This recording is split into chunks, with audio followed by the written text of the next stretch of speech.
Hea sõber, tere tulemast taas kohtumõistjate raamatu vaimuliku vaatluse juurde. Täna käsitleme kohtumõistjate raamatu algust, peatüki 1, salme 16–19. See on lugu suurtest võitudest, mis on saavutatud Jumala abiga, aga sellest, kuidas uskmatuse vari langeb juba võidukäigu alguses Iisraelile. Aga kuulame kõigepealt sõnumit ennast. Ja Moosese äia geenlase lapsed olid tulnud palmide linnast koos juudlastega Juuda kõrbe, mis on Aarade Negebis.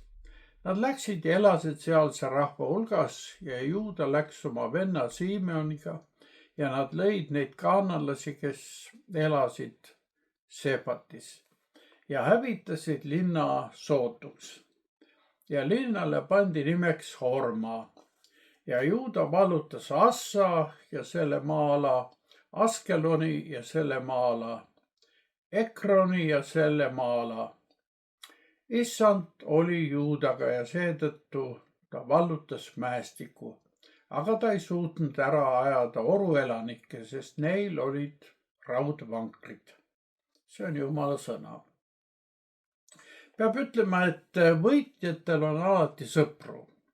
Iisraeli väed olid maale tungimisel üldiselt võidukad ning selle märgiks liitusid nendega ka Moosese äia geenlase Iitro järglased.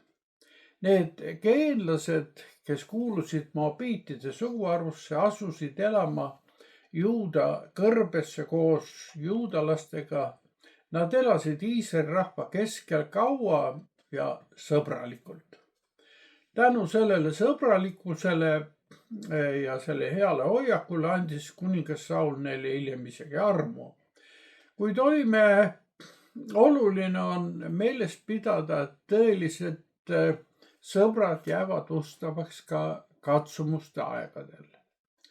Lisaks sellele sõprusele oli võidukäigu võti ka suguharude vaheline usaldusväärne koostöö. Taaskord toonitatakse, et Juuda läks välja oma venna Simeoniga. Kui Juuda oleks otsinud liitu ebajumala teenritega, oleks sellega kaasnenud nõrkus ja kaotused. Kuid nad võitlesid Jumala kartuses ja issand oli nendega. Nii öeldakse meile, et Juuda ja Simeoni väed lõid kaanallasi Sepatis. Nad hävitasid linna sootuks ja nimetasid selle Hormaks. See uus nimi Horma ehk Härem viitas vande alla panemisele. Nime vahetus vihjas kaanallaste ebajumala hävitamisele ja rõhutas elava Jumala abi. Nad mitte ainult ei võidelnud Jumala kartuses, vaid jagasid ka võidu tulemusi Jumala kartuses. Isegi keset suuri võite ei unustanud nad üksikute huve ja õigusi, andes Kaalebile Hebroni, nagu Mooses oli käskinud. Me näeme, et koostöö Jumalaga toob võite. Kui me omalt poolt kõik teeme, on ka Jumal meie abi ja kilp. Kuigi Jumal teadis, et Juuda ja Simeoni usk peagi raugeb, raudvankreid nähes, õnnistas ta neid ikkagi jätkuvalt. Isegi kui me koostöö Jumalaga lähtub väga väikesest usust, võib see viia väga suurte võitudeni. Ja siis saabub see suur aga.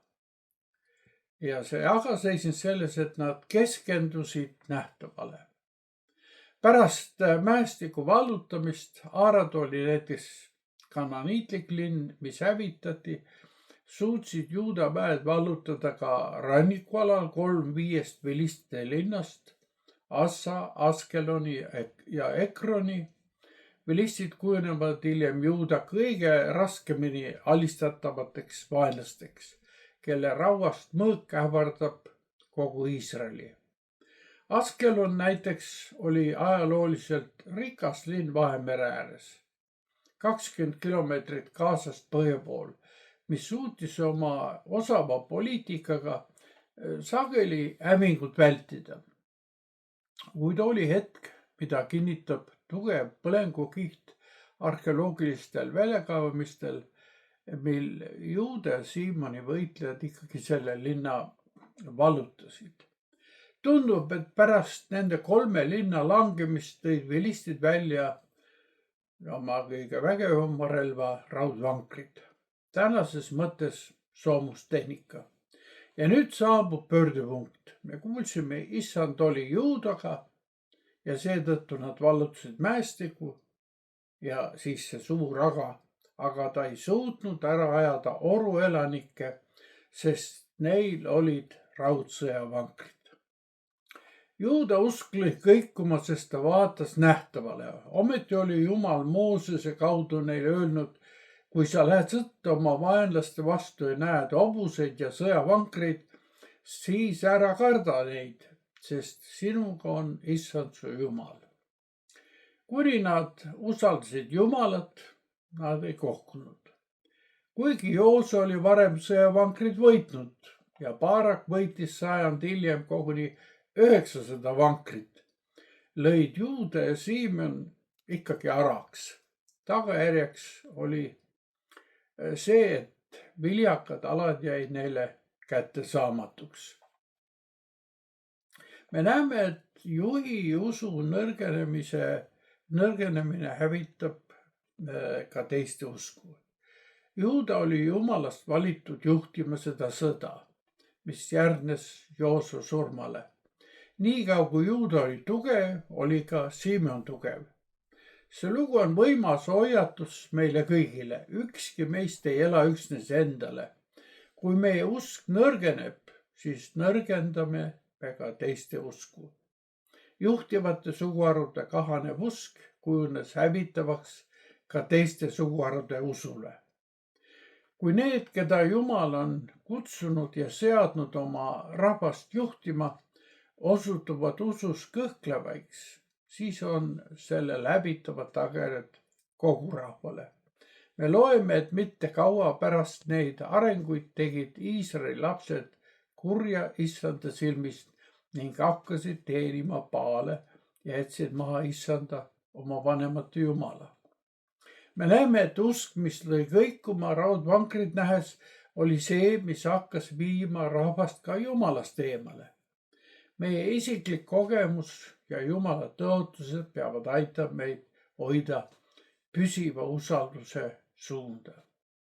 Ja lõpuks võime öelda, kuigi elukroon on tõotatud neile, kes on ustavad surmani, ei keela issand oma armuga neile, kes komistuvad ja langevad.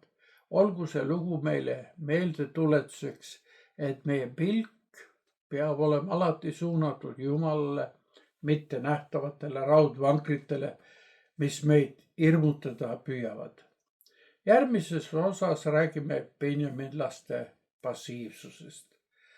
Aga seniks siis kohtumiseni.